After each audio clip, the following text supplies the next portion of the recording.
for the opportunity to address this critical issue of climate change, mountains, and the future of humanity. I must express my deepest gratitude to the leadership of the government of Nepal and the Right Honorable Prime Minister, Mr. Sharma Oli. And I must also thank the Honorable Foreign Minister, Dr. Arzu Rana Deuba, for efforts to gather us all together. Dear colleagues, people in many parts of the world often think of mountain communities as far away and isolated. They do not see how the issues that affect this distant place also affect them. But our understanding of the climate crisis is growing. We are now seeing how we are all connected. And we are recognizing the need for collective action. From the Andes to Alps, the 2 billion people rely on mountain water from glaciers for their day-to-day needs. Melting glaciers and ice sheets are causing sea levels to rise at alarming rates. This is a risk to 10% of the world's population that lives in coastal areas from South Asia to sub-Saharan Africa. It threatens the very existence of small island states in the Pacific and the Caribbean. And disruptions in mountain ecology have major social and even geopolitical consequences. In Kathmandu, we can see the pressure climate change puts on water infrastructure. As permafrost thaws, we see damage to roads and buildings in remote communities. And in the states around the Himalayas, we see how climate change can upset the sensitive balance between powers. Melting glaciers also cause a dangerous positive feedback loop. As ice melts, less light is reflected, so more heat is absorbed and more ice melts. We need everyone to understand the urgency of this problem and work together to address them. We need to prevent these changes where possible, and we need to adapt to them where needed. In Azerbaijan and the Caucasus, we know these issues well. In only 7 years, we have lost almost 20% of our glaciers. They could disappear totally by 2050. Our river levels are already falling. We have less water for our people and our agriculture. This is a real risk to human health and economic development. It could undermine the progress that we have achieved in recent decades. Ladies and gentlemen, with the guidance and support of the President of the Republic of Azerbaijan, His Excellency Ilham Aliyev, undertook the responsibility to bringing the world to Baku for COP29. This is because the President understood that we have a moral duty and a clear interest to act. We knew that for global challenges, we need global action. The multilateral system is not always perfect, but it has delivered many benefits. And it is essential for making progress. Within the COP process, mountains have been rising up the agenda. In the global stocktake at COP28 in Dubai, we encouraged integrated and multi-sectoral solutions to protect and restore mountain environments. We held an expert dialogue on mountains and climate change in June last year at the Bonn Climate Conference. And we are working to agree indicators on adaptation for mountain ecosystems under the global goal on adaptation. Azerbaijan was the first country from our region to host COP. We are also one of the few countries with mountain zones to ever hold the conference. We understood that we had the responsibility to represent these communities and to highlight the issues they face on the world stage. We knew that we had to deliver results. First, we wanted to enhance ambitions. We got over 70 countries to endorse the COP29 Declaration on Water for Climate Action. They are resolved to promote partnership and dialogue, strengthen specific understanding, scientific understanding, and enhance water-related climate policies. And we launched the Baku Dialogue on Water for Climate Action to ensure COP-to-COP continuity and regional cooperation. This dialogue will develop actionable pathways for early warning systems, climate resilience infrastructure, and scaling nature-based solutions amongst other outcomes. We invite everyone to join the declaration and the dialogue. We will hold a preliminary meeting in Bonn this June before the first meeting of the dialogue platform at COP30 in Belém. We look forward to seeing you all there. Next, finance was at the center of the COP29 presidency's vision to enable action. We brought stakeholders together to mobilize money for mountain communities. We hosted the Asian Development Bank, the Green Climate Fund, governments, development partners, and the private sector to launch the Glaciers to Farms initiative.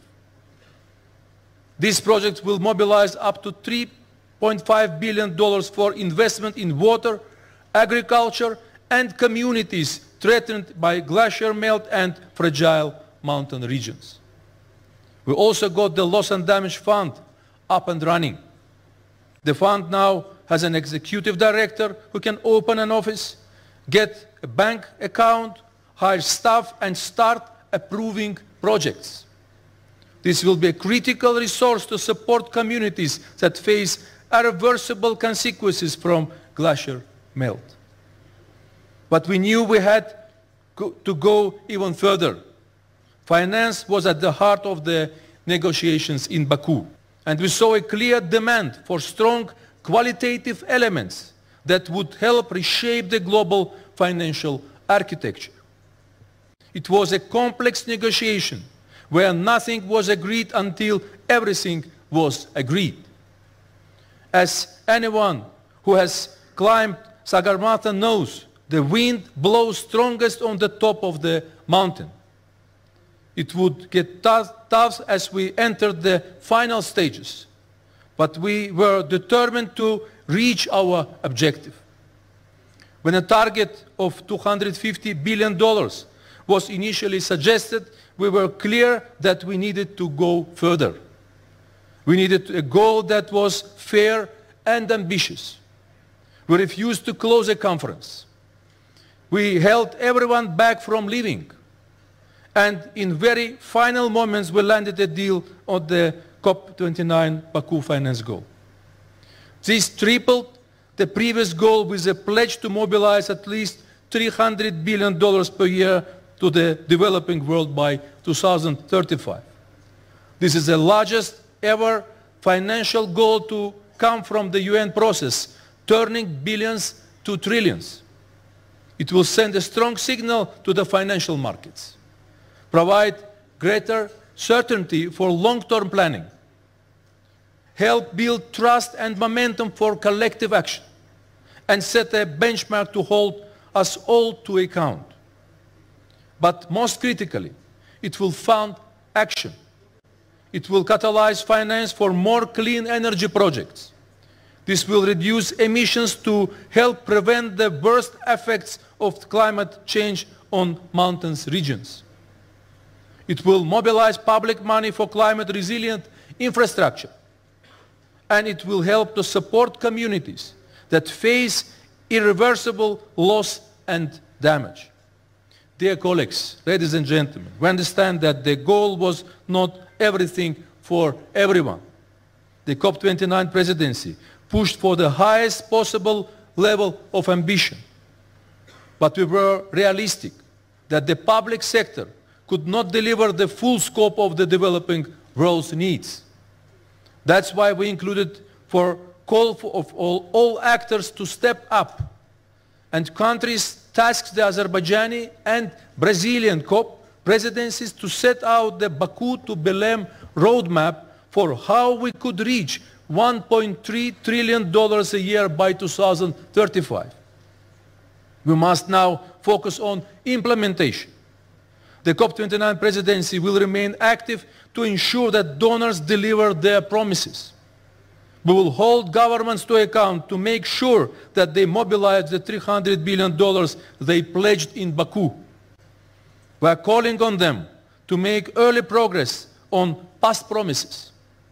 This means doubling adaptation funding by the end of the year compared to 2019 levels.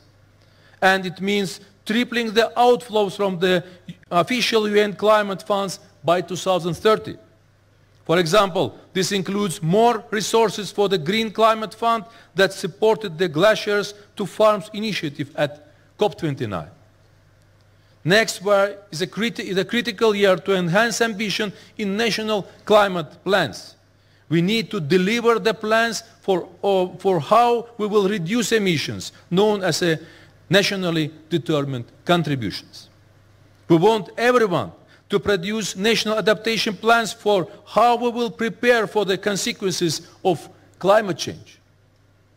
And as we set out at the COP29 Declaration of Water for Climate Action, we encourage everyone to integrate water into these plans and climate policies. As a developing country, Azerbaijan understands how challenging it can be to develop these plans. We have worked with the UN Secretary General and the whole UN system to make sure that support is available for everyone who needs it. We hope that countries will take advantage of it. We also want to remind everyone of the benefits of producing these plans, because these plans can serve as green lights for green investment, setting targets and timelines, highlighting priority sectors and industries, and demonstrating governments' commitment to action will send strong signals. These signals will attract and guide investment from both international donors and the private sector. They can be a useful roadmap for how we deploy the $300 billion a year that was pledged in Baku. Ladies and gentlemen, in a world full of distractions and competing priorities, we need to maintain focus and momentum. Azerbaijan is committed to playing its role to keep climate action high on the international agenda. We have seen encouraging signs from many committed climate actors, but we have also seen attention falling amongst others. So we need to keep up the work. The UN General Assembly designated 2025 as the International Year of Glaciers Preservation to raise awareness. We are deeply grateful to the government of Nepal for contributing to this mission by organizing today's gathering. These efforts remind us all of the communities that we have a responsibility to serve and protect. Dear colleagues, when we brought everyone to Baku for COP29, we called on them to act under the slogan of solidarity. This is because we understood that climate change affects everyone. No country can insulate itself from its impacts, and everyone has a responsibility to act. We need to think of the hundreds of millions of people in mountain communities. We need to think of the billions of people who are affected by what happens in them. And once again, we need to move forward in solidarity for a green world. I thank you.